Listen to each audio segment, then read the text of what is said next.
Michel Podolak, bonjour. Bonjour. Vous êtes chef d'orchestre et vous êtes concepteur d'un spectacle qui fait intervenir des artistes d'univers très différents, des chanteurs d'opéra, slameurs, des comédiens, etc. C'est un plaisir de vous avoir avec nous aujourd'hui. Nous sommes en compagnie de Jean-Pierre Dolly, bonjour. Bonjour. Vous êtes consultant pour le monde de l'entreprise et du sport. Le thème d'aujourd'hui est de faire le parallèle entre le monde artistique et le monde du management en entreprise. Alors Michel, expliquez-nous, en tant que chef d'orchestre, qu'est-ce qu'il faut pour être un bon chef et s'assurer de la bonne et de la nécessaire cohésion de l'équipe et de l'orchestre en l'occurrence? Alors c'est une question un peu complexe parce que si j'avais d'abord la recette, ça se saurait s'il y avait une recette vraiment avérée pour ça. Je crois que la première chose pour un chef d'orchestre, c'est d'avoir envie de communiquer, de partager avec les autres, d'être avec les autres déjà.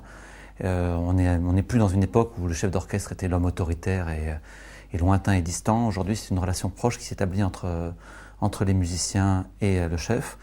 Et puis je crois que pour être un bon chef, il faut savoir où on a envie d'aller et vouloir convaincre les autres de bien fonder notre action et de notre interprétation. Donc emmener les autres avec engagement, avec une certaine exemplarité, avec de la conviction, de la passion, peut-être même de l'amour. Jean-Pierre, ça vous interpelle ce que dit Michel? On voit bien le parallèle entre le monde de l'entreprise, le fait de faire travailler des profils et des univers très différents.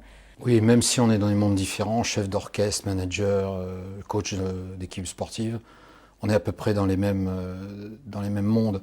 Ce que vient de dire Michel est exactement ce que vit un coach d'une équipe sportive ou ce que vit un patron quand il constitue son comité de direction.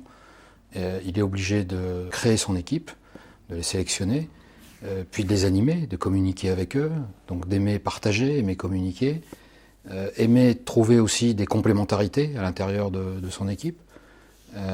C'est-à-dire, c'est pas nécessairement les meilleurs qu'il va prendre pour chaque poste, chaque fonction, c'est ceux aussi qui vont être capables de jouer, entre guillemets, ou de travailler avec les autres, dans un but commun, qui est, dans le cas de Michel, un concert, dans le cas de l'entreprise, un projet de sortie de nouveaux produits, et puis dans le cas d'une équipe sportive, gagner un championnat. Michel, finalement, c'est là toute la richesse, la complémentarité entre les profils. Complètement. C'est même, je dirais que c'est un des challenges les plus importants, puisqu'en fait, à l'origine, un orchestre, c'est que de la diversité, avec des instruments de tous les métiers, des origines très différentes, des problématiques qui définissent, je dirais, une certaine typologie de chacun. Un trompettiste, un harpiste ou un violoniste ou un contrebassiste n'ont même pas la même mentalité derrière.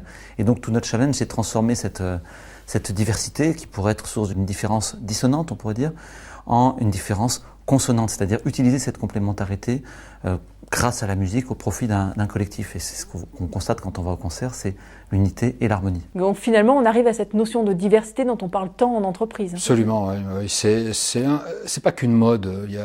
On est dans le siècle de la diversité, aussi du zapping. Avant, on faisait sa carrière dans la même entreprise toute la vie. Aujourd'hui, on doit changer. On doit changer de formation. On a un mélange harmonieux de jeunes et d'anciens, d'hommes et de femmes, de gens venant de cultures, de religions, d'ethnies différentes. Et c'est ça qui fait la richesse d'une entreprise. Depuis le temps qu'on dit que ce sont les hommes et les femmes qui vont faire la différence, ça va finir par être vrai. Et peut-être qu'on est en train de le vivre. Alors ça passe par des crises, ça passe par des conflits, ça peut passer par des incompréhensions. Mais c'est aussi le rôle du manager de donner du sens à tout ça, d'expliquer les différences, d'expliquer que la richesse viendra de cette diversité, plutôt que de le traiter comme un aléa, une contrainte. Merci à tous les deux pour vos témoignages.